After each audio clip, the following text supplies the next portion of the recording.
Welcome to the channel, Gaming Army.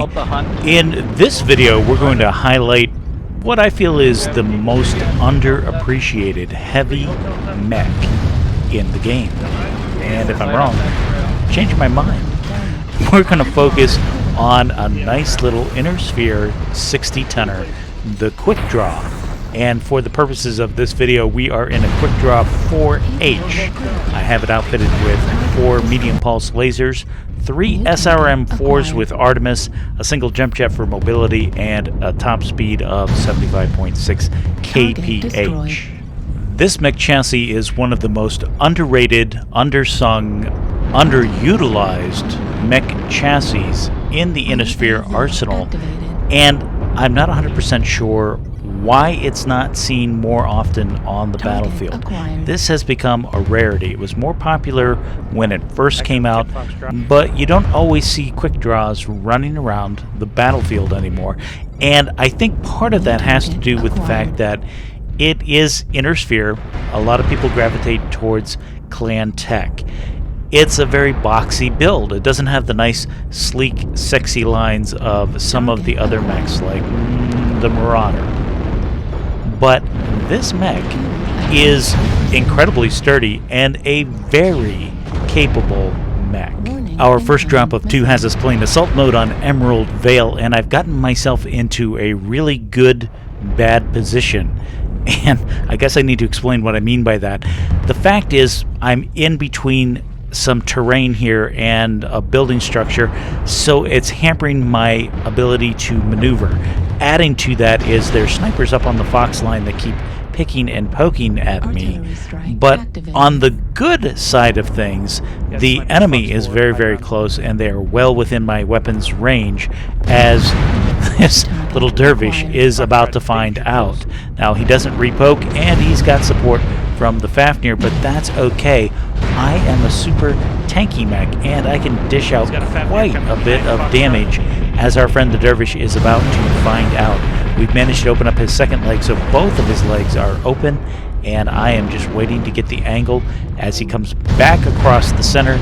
Bad mistake on his part. We managed to leg him and then sweep the second leg as well, giving us our second kill of the match if you include the Arctic Wolf from a little earlier. The dervish's teammates are trying to help him out, but they're a little too late to the party, so now I know there is a Marauder and a Fafnir on the other side of this rock outcropping, and something with ECM. Yep, there is an enemy flea. He's going to try to run through our lines.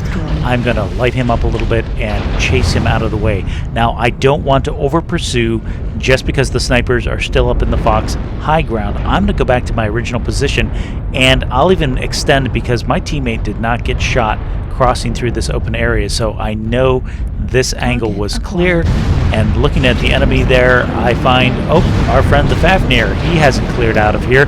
We'll do a quick jump jet vault maneuver, get into his back, and take him out for our third kill of the match. The enemy Marauder from earlier is off our right-hand side. We get a little chip damage on him, but a teammate is the one that scores the kill on that particular mech. Checking over my mech, I notice my CT is open after the run-in with the Fafnir. So that's less than optimal, but it doesn't keep me out of this match or from participating. There's still so much more I can do, like shoot enemy banshees in the back. I can totally do that.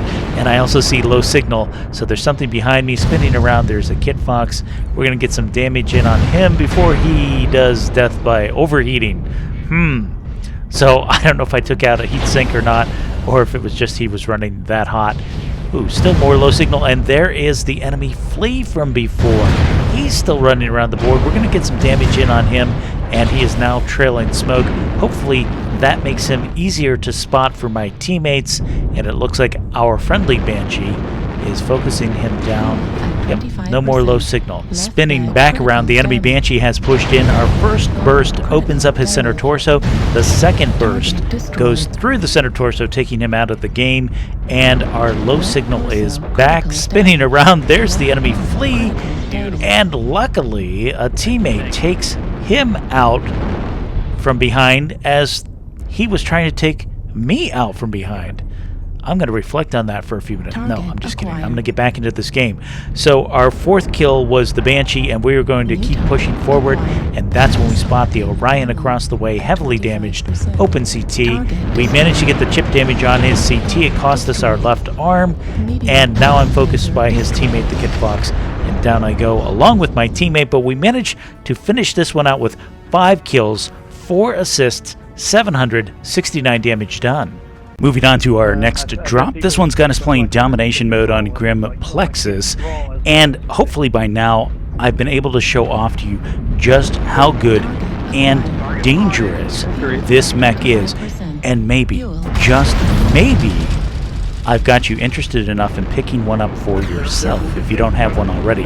This definitely would be a viable pick for a new player just starting out or a newer player, because you've got good firepower, good mobility, and good survivability in one good chassis. So something to think about. As we continue with this drop, it looks like the enemy is heavier into Gulf 8, and that's where my focus starts out. But as I come up over the top, I notice there are units below me, more towards Hotel 7, and I see some other movement to our right. And this we cannot have. I need to focus the units on our right. My team wants to push into Gulf 7. And if they do that while there's enemy units on our right flank, somebody's going to get shot in the back.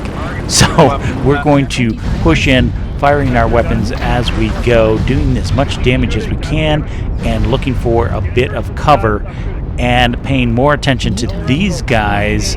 Hotel 7, there's at least 1, possibly 2 units over here, and I need to push them out before my team rotates too far in.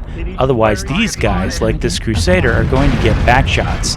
So I'm going to take this fight with the Crusader. This will be a pretty even matchup here as far as firepower goes. He might be able to out DPS me because of his light machine guns, and we are definitely running hot with all the weapons fire.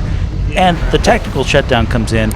And that's our reminder that if you like the action so far, make sure you hit the like and subscribe button. It really helps the channel grow. So getting back into the action, the teammate finishes off the Crusader for us, and there is a second Crusader. He's deciding to bug out, so we get some shots on his back. Still running super, super hot after all that weapons exchange. When in comes the Huntsman, an SRM-6 Huntsman.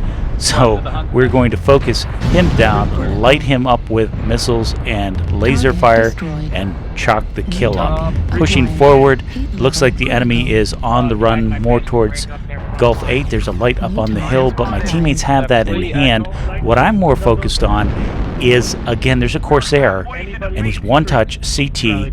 He's behind that rock formation in front of me, and I don't want him to get comfortable back there, peeking and poking out and taking shots at my teammates. So I'm going to outflank him and kill him. But he decides to come out of cover, and a teammate gets the kill instead. But that's okay. We are definitely ahead on the power curve. There is one more mech to go, and as I come up over the hill, I'm looking, I see the cell phone bars. If you notice cell phone bars above a teammate, that means an enemy mech with ECM is in close proximity, and that means we need to kill this Kit Fox. If I can focus and land my shots properly, we sweep the first leg, and now I just want to finish off that left leg. Just be aware the missiles are a bit spread damage, but we managed to get the kill in the end and close this one out with 2 kills, 8 assists, 852 damage done.